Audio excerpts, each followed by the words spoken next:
I haven't told anyone why I stopped camping, mainly because I don't think they would believe me. But I have to tell someone, and this would probably be the best place to share my experience. Growing up, I was never an outside kid. Staying inside, playing video games, and watching YouTube was my escape. In my late 20s, I began to gain interest in spending more time in nature or just being outside in general. I've always been fond of camping with friends since I was young, but as an adult, spending time in the woods alone with nothing but my thoughts is one of the things I've grown to love the most. Don't get me wrong, having no one around for miles in the middle of nowhere is definitely eerie, but I find it comforting. I can't find the words to explain. It gives me time away from my home life and time to focus on me and my well-being, clearing my mind. I don't know. I might be talking out of my butt. Anyway, I'm not typing this to describe my love for camping. Usually I stay on or near family-owned land, so I have some sort of familiarity with the area, but due to a falling out with someone I won't name, I have resorted to driving for hours into the back roads of West Virginia for places to camp out for the weekend. I know it's technically trespassing, but come on, it's an hour's drive off of any main roads, and there are no houses within miles. Okay, it's a stupid thing to do, but I was desperate to get away. Plus, after a couple years of doing this, I've yet to see another person out there. I never leave a mess behind and bring just about everything I would ever need with me, so I won't take from the land more than I have to. I did this for a while, until about 1.5 years ago. This trip started like any other. I pulled off the highway at a random point and just kept driving. Roughly 1.5 hours in, about 7:34 a.m., I pulled off onto a dirt road, passing a rotting shed and an abandoned van with no wheels. I chuckled at the eerie sight, and about 2 hours later, I pulled into a clearing to conceal my Jeep from the road. Not that anyone would be likely to drive by anyway. After packing my things into my oversized bag, I start hiking deeper into the woods. I must be in the valley, I thought as I trekked through the dense fog that settled after I had left my car, making a mental map as I progressed forward, as well as stacking small stones to mark a way back to my vehicle. In nature, you'll hear all kinds of noises, from branches falling to animals just being animals. The majority would probably be paranoid and make assumptions about any sound they heard. Although the West Virginia hillbillies I call a family believe in cryptids and the paranormal, I 100% do not. To me, the noises I hear out there might as well be an invitation to stay and enjoy the natural peace. The branches echoed through the valley as I stepped, as if there were a second set of footsteps behind me. I almost seemed delayed, stopping only seconds after I stopped moving. Although calm and enjoying the hike, I can't help but peek over my shoulders, only to see nothing. Natural paranoia, I guess. Call me crazy, but I enjoyed the slight uneasiness, the feeling of being watched, knowing that there's nothing there but that lingering thought in the back of my head that something is just out of sight, beyond the fog. After 15 minutes in, I notice a large tree with the bark scraped off, as if something dug at the tree trying to get inside or through it. As I got closer, I noticed there was a pattern to the marks. Not something from the Blair Witch Project or anything like that. It was lined with scratches every 3 feet, continuing up 15 feet above the first. The cuts were deep. I'm not sure how the tree wasn't dead if it wasn't already.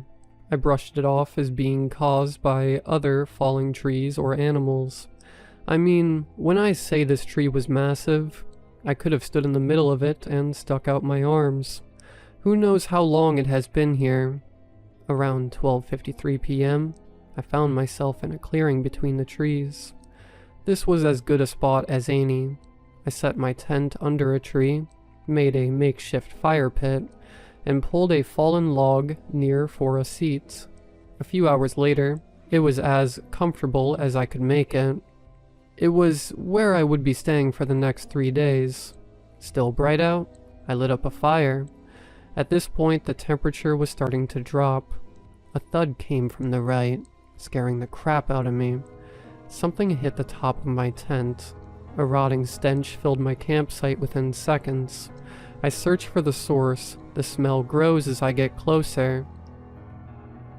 Around the side of the tent was a half-eaten, half-dead snake. It had no head and was almost as thick as my wrist. Shaken for a moment, I started to rationalize what happened. I mumbled to myself, "Dang birds." This wasn't the first time a bird has dropped its prey near me. When I was about 8 or 9 years old, a hawk dang near dropped a rabbit on my head.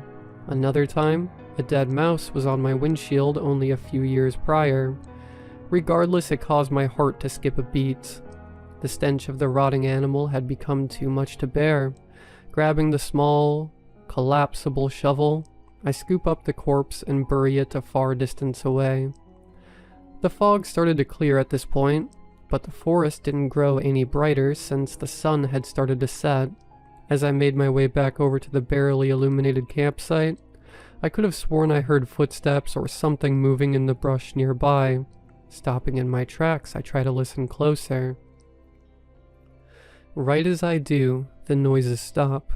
It was getting late, so I decided to call it a night. I crawled into the tent and settled inside, looking up at the roof of the tent lit up from a small fire. I could see the wet streak across it. I immediately assumed it was from the snake from earlier.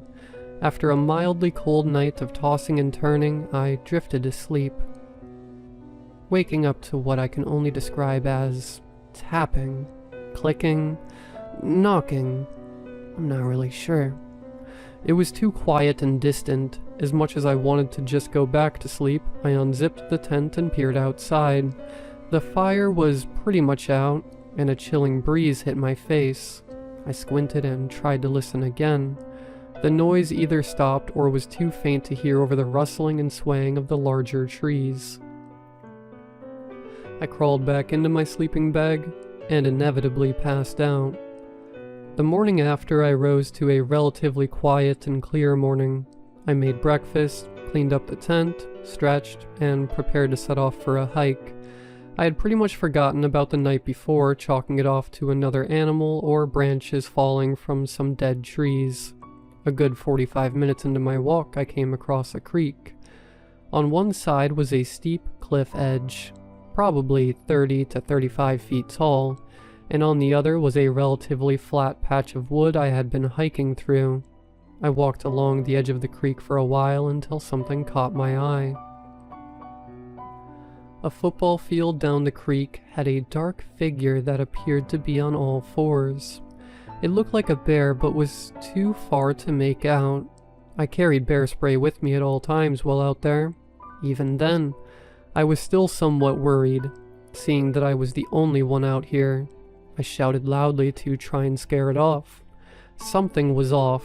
The usual black bear would run off after a sec, but it didn't budge. After a minute or two and shouting once more, it seemed to turn slowly and take off from my direction extremely fast. Not wanting to stick around any longer than I had to, I made my way back to my campsite. Halfway up the creek, I heard a splash behind me. I spun around expecting to see the bear. Again, I saw nothing. 10 minutes later, another splash, this time a little closer. I stopped, turned, and did nothing. I waited to see if there was anything. At this point in the creek, the cliff face was so incredibly steep, practically going straight up. A rock slid down the side of the cliff and landed only 15 feet away. I strained my eyes, trying to see if anything knocked a rock off the edge. Again, nothing. I began to worry and speed up my walk to a jog. If it was a bear, I didn't want to be near it. An uneventful hour later, I made it back to the fire, which was completely out at this point. I lit another fire and piled on small logs. As it grew, I warmed up, as it was substantially colder than the day prior. The wind began to pick up again, causing a symphony of howling winds and rustling trees to inhabit the forest. I cooked up some supper and started thinking about my relationships and home life. Unpleasant thoughts are filling my head.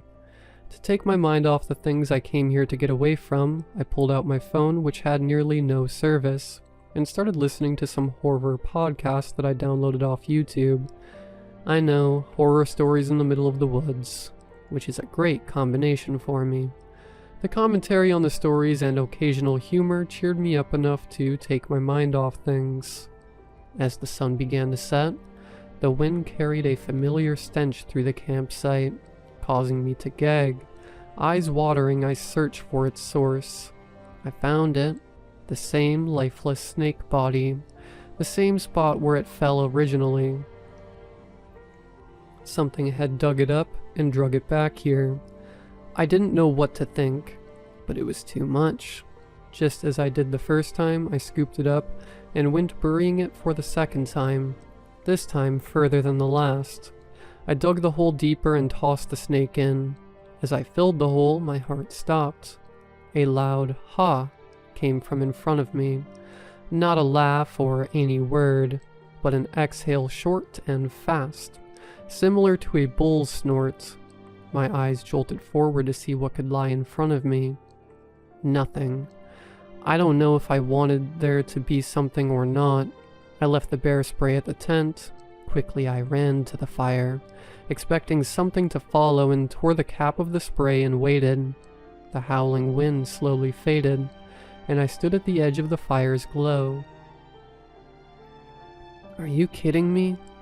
A raccoon jumped out of the bushes, nearly giving me a heart attack, and ran away into the dark.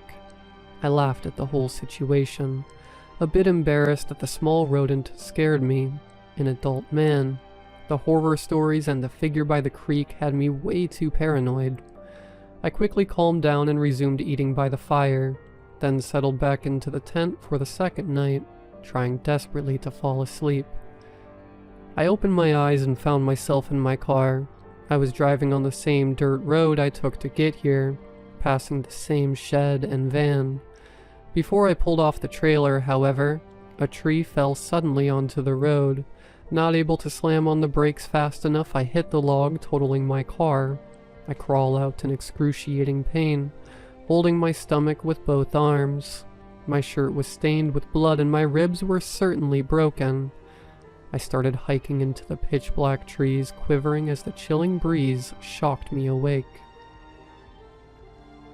I practically jumped to my knees in my tent. I grabbed my stomach as an intense pain sent shocks through my body.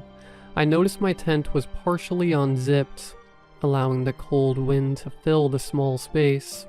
Turning on the small lantern, I examined my abdomen to determine the cause of the pain. There were no cuts, only a large bruise that was starting to form.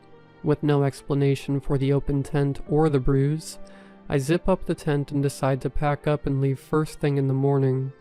A long, restless night later, I got up with the sun on the third day and began clearing up. Still sore, I took my time and noticed some of my things had been moved, as if something were looking through it frantically. I sighed and picked everything up, as most of my stuff had been spread out far away from the campsite.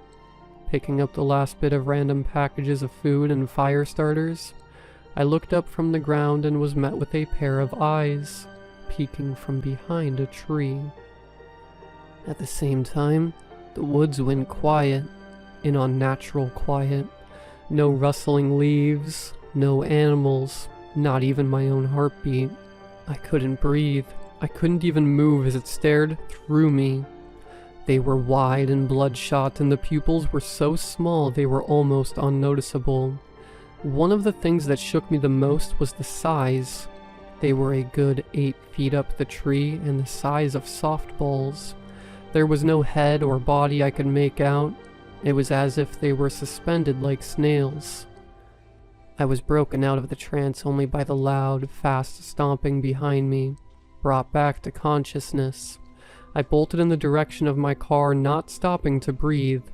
I tripped over a root and landed on another, sending a sharp pain through my body.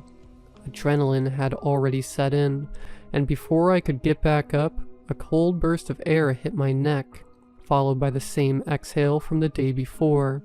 I threw myself forward for the longest 10 minutes of my life. I have never been more relieved in my life since my old beat-up Jeep came into view. I hop in, and as I fumble with the key, a soul-shaking tap comes from the passenger window. In fear of seeing something I didn't want to, I didn't bother looking and sped out of the dirt road, nearly hitting every tree on the way. I stopped at a truck stop on the highway about 45 minutes away. Exhausted, I sat there, breathing heavily, trying to comprehend what happened. I made it home without issue. I'm sitting straight up in bed trying to explain anything. Dwelling on it would only cause my mind to wander to unlikely conclusions. I haven't been camping since then, and have tried to forget the entire thing until now. My childhood friend invited me to go camping with him on a property his family owns that's in the middle of nowhere. I'm not sure what prompted me to agree to go, but I think it will be good for me. As I type this out, we're on our way to his property, and we just turned down a dirt road and past a rotting shed and an abandoned van.